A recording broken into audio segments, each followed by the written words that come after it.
Next बताओ भाई। Sir मैं कल क्लास में पूछूं कि अभी अभी कर पूछना है? लेते हैं, चलो अभी कर लेते हैं। तो कल मैं आगे कराऊंगा, तो इसको मैं सेव कर देता हूँ, ये चलो इसी में कंटिन्यू कर देते हैं। जैसे अपना सर तो मेरा दो चार डाउट है, तो हाँ, इसको फिर वो कंटिन्यू लास्ट में कर कंटिन्यू कर लेते लेते हैं, हैं। बताओ। सर 28। एक मिनट, ये चैट में क्या चल रहा है? वेयर डू यू, तभी तुम्हारा आवाज नहीं आ रहा, तुम है ना।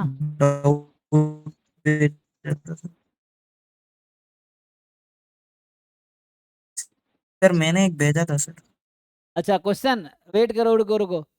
Do you have RBI grade B PYQ material और कैन यू टेल अबाउट, नहीं, अच्छा, आई थिंक आरबीआई का ना प्रीवियस ईयर पेपर आउट नहीं होता, मतलब जब आप लिखते हो ना वो ले लेते हैं।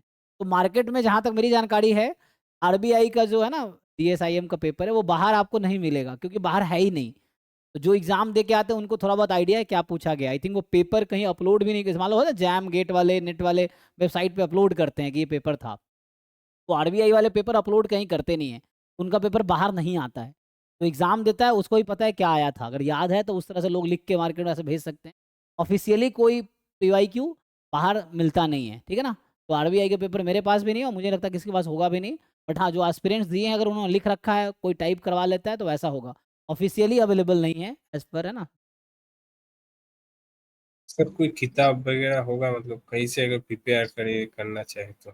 देखो, प्रिपरेशन, क्वेश्चंस लेवल ही पता नहीं है, इसीलिए सिलेबस तो है, तो सिलेबस पे थोड़ा मास्टरी कर लो, बस यही है।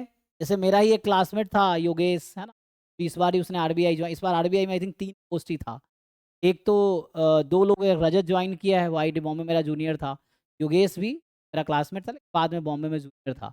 ये 2 लोग तो यही ज्वाइन किए हैं। पिछले साल वाला, पिछले साल 3 वैकेंसी थी, 2025 वाला, मतलब 25 वाला अभी आया ना, 24 वाला लगा लो। 24 में जो आया था एडवर्टाइजमेंट, वैकेंसी। तो है ना, तो रजत ज्वाइन किया है बॉम्बे से, योगेश ज्वाइन किया, एक तीसरा कोई केरला की लड़की थी, 3 लोगों ने ज्वाइन किया। मैं इन 2 लोगों का नंबर दे सकता हूँ, रजत का और योगेश का, तुम मुझसे बात कर सकते हो। बाकी है ना, योगेश मेरे सब हमारे क्लासेस भी लिया है, आप देखोगे तो वैसा है। तो उसके लिए प्रिपरेशन का यही है कि सिलेबस है उस पर ढंग से मास्टरी करो, और कंपटीशन उन्हीं बच्चों में से है। तो वही है, बाहर कोई बुक भी नहीं है, क्योंकि देखो होता क्या है ना, कोई भी इंसान इन्वेस्ट तब करता है उसे रिटर्न की उम्मीद हो। तो आरबीआई इस समय क्या है, बच्चे गिने चुने, सब इस बार क्या 20 पोस्ट आया है, पिछला 3 पोस्ट था। कभी 7 पोस्ट होता है, कभी 10 होता है, कभी 12 होता है, कभी 20। तो इसके लिए इतना मार्केट में, मान लो मैं अगर 2 लाख 4 लाख 10 लाख इन्वेस्ट करता हूँ, वो निकलेगा ही नहीं, तो इसमें कोई फायदा नहीं ना, इन्वेस्ट टाइम लगाना, पैसे लगाना, और उससे कुछ रिटर्न नहीं, इसलिए लोग उस पर काम नहीं करते ना, कि वैकेंसीज बहुत कम आती है, एस्पिरेंट बहुत कम है। बिजनेस भी कोई किस फील्ड में चलाता है जहाँ टारगेट ऑडियंस ज़्यादा हो, और ऑडियंस ही गिने चुने 200-500 मुश्किल से होगा, 200-500 में 2-4 कोचिंग, इसलिए तुम देखते हो कोचिंग बहुत रेयरली कम है, वहाँ है भी है ना 10-15 बच्चे होते। तो इस तरह से, इसलिए लोग उस पर ज़्यादा इन्वेस्ट नहीं, अब तब इसलिए मिले है भी नहीं एक्चुअली।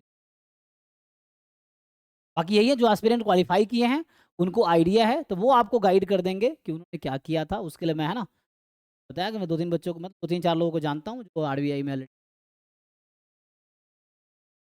डीएसआई में, है ना, नंबर क्वालिफाई। अगर भेज आप देंगे मुझे तो? व्हाट्सअप करो, मैं भेज दूंगा। Okay, thank you sir. Sir मैंने एक डाउट भेजा था।